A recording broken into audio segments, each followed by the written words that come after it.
সকাল ৯টায় অফিস, কিন্তু ৯:৩০-ও খোঁজ নেই অধিকাংশ কর্মকর্তার। আবু সাইদ হত্যা মামলায় ৮০৯ পৃষ্ঠার পূর্ণাঙ্গ রায় প্রকাশ। খুলনায় নামাজের সময় মসজিদে ঢুকে গুলি, আহত ২। আব্বাস আরাকচির বিরুদ্ধে ইরানে বিক্ষোভ। সর্বশেষ জানাবো, মৃত্যুদণ্ডপ্রাপ্ত সোহেল ও স্বপ্নার জেল আপিল শুনানির জন্য গ্রহণ করলেন হাইকোর্ট। শিরোনাম শুনলেন, এবারে বিস্তারিত। সকাল ৯টায় অফিস, কিন্তু ৯:৩০-ও খোঁজ নেই অধিকাংশ কর্মকর্তার। সরকারি নির্দেশনা অনুযায়ী সকাল ৯টা থেকে অফিস কার্যক্রম শুরু হওয়ার কথা থাকলেও লালমনিরহাটের আদিতমারী উপজেলা প্রশাসনের বিভিন্ন দপ্তরে সেই নির্দেশনা মানা হচ্ছে না বলে অভিযোগ উঠেছে। অধিকাংশ কর্মকর্তা নির্ধারিত সময় অফিসে উপস্থিত না হওয়ার ভোগান্তিতে পড়ছেন সেবা নিতে আসা সাধারণ মানুষ। রোববার ১৪ জুন সকাল ৯টা থেকে ৯:৩০ পর্যন্ত উপজেলা পরিষদ চত্বরে সরজমিনে ঘুরে এসব চিত্র দেখা যায়। সকাল ৯টা ২৪ উপজেলা সমবায় অফিসের এক কর্মচারীকে অফিসের তালা খুলতে দেখা যায়। তবে সকাল ৯টা ৪০ পর্যন্ত সমবায় কর্মকর্তা রিয়াজুল হকের দেখা মেলেনি। একই চিত্র দেখা যায় উপজেলার আনসার ও ভিডিপি কার্যালয়ে। সকাল ৯টা ২৭ এক কর্মচারী অফিসের তালা খোলেন। পরে সকাল ৯টা ৩৭ উপজেলা আনসার ও ভিডিপি কর্মকর্তা মোসাম্মদ শিরিন আক্তার অফিসে আসেন। সময় দেরির কারণ জানতে চাইলে তিনি বলেন, আমি জেলায় থাকি, মেয়েদের স্কুলে পৌঁছে দিতে কিছুটা সময় লাগে, তাই দেরি হয়েছে। আনসার ও ভিডিপি কার্যালয়ের পাশেই উপজেলা মৎস্য কর্মকর্তার অফিস। অফিস খোলা থাকলেও সকাল ৯টা ৫০ পর্যন্ত সেখানে মৎস্য কর্মকর্তা আসাদুজ্জামানের দেখা পাওয়া যায়নি। অফিসের এক কর্মচারী জানান, তিনি রংপুর থেকে আসেন, তাই কিছুটা দেরি হচ্ছে। এ বিষয়ে জানতে তার মোবাইল ফোনে একাধিকবার যোগাযোগের চেষ্টা করা হলেও সেটি বন্ধ পাওয়া যায়। আবু সাইদ হত্যা মামলায় ৮০৯ পৃষ্ঠার পূর্ণাঙ্গ রায় প্রকাশ। জুলাই গণ অভ্যুত্থানের প্রথম শহীদ আবু সাইদ হত্যার ঘটনায় মানবতা বিরোধী অপরাধের মামলায় রংপুর বেগম রোকেয়া বিশ্ববিদ্যালয়ের বেরবি সাবেক ভিসি হাসিবুর রশিদ সহ ৩০ আসামির সাজার ৮০৯ পৃষ্ঠার পূর্ণাঙ্গ রায় প্রকাশিত হয়েছে। রোববার ১৪ জুন আন্তর্জাতিক অপরাধ ট্রাইব্যুনাল ২-এর রায় প্রকাশ করেন। ৮০৯ পৃষ্ঠার ওই রায়ে আদালতের পর্যবেক্ষণ, শাস্তি নির্ধারণের যুক্তি এবং মামলার বিস্তারিত বর্ণনা তুলে ধরা হয়েছে। গত ৯ এপ্রিল আন্তর্জাতিক অপরাধ ট্রাইব্যুনাল ২-এর মামলার রায় ঘোষণা করে। বিচারপতি নজরুল ইসলাম চৌধুরীর নেতৃত্বাধীন ৩ সদস্যের বিচারিক বেঞ্চ এই রায় প্রদান করে।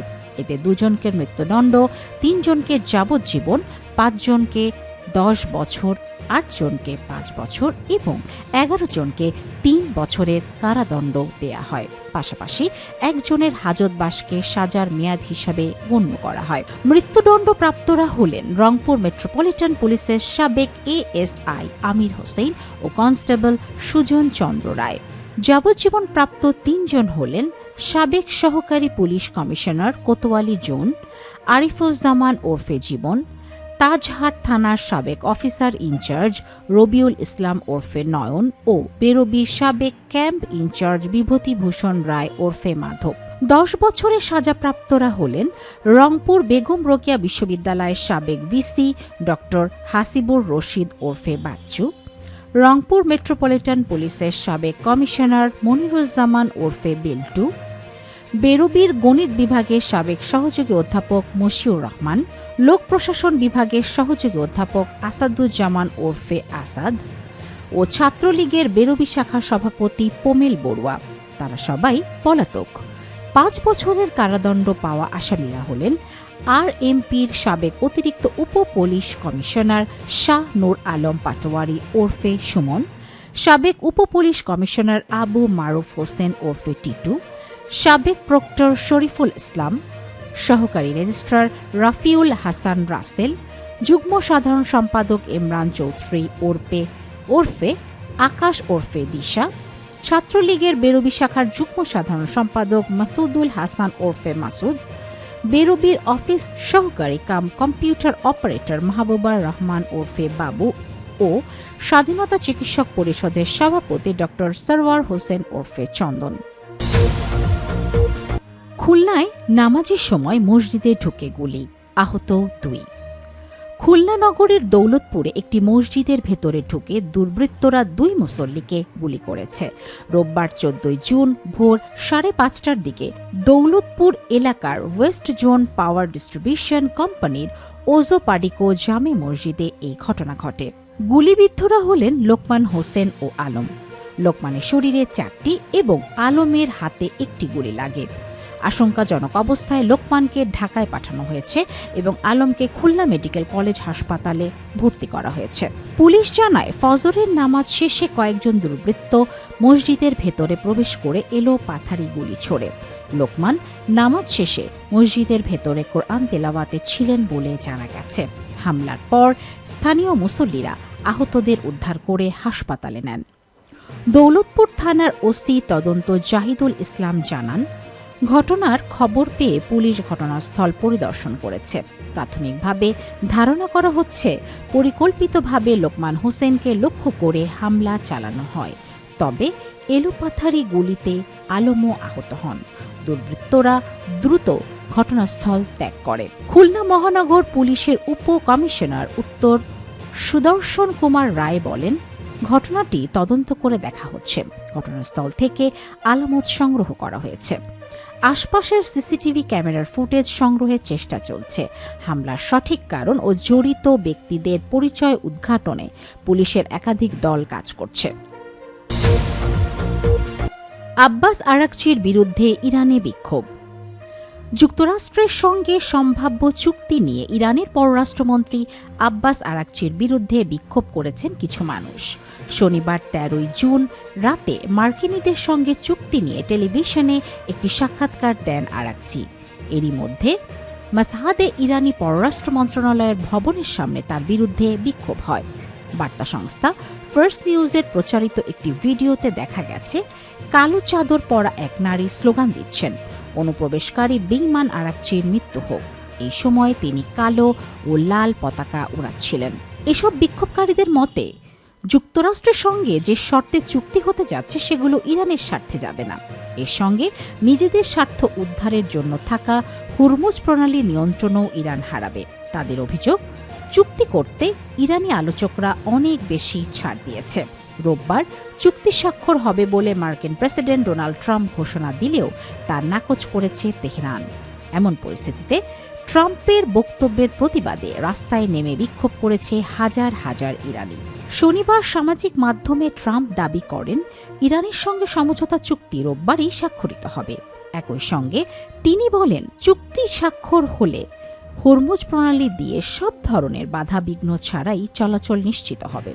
ইরান ও যুক্তরাষ্ট্রের মধ্যে মধ্যস্থতাকারী হিসাবে আলোচনায় থাকা পাকিস্তানের প্রধানমন্ত্রী শাহবাজ শরীফও চুক্তি সইয়ের বিষয়ে ইতিবাচক মন্তব্য করেছেন বলে বিভিন্ন সূত্রে জানা গেছে। তবে ইরান সরকারের পক্ষ থেকে এখনও কোনো আনুষ্ঠানিকভাবে সমঝোতা চুক্তির ব্যাপারে স্পষ্ট করে কিছু বলা হয়নি।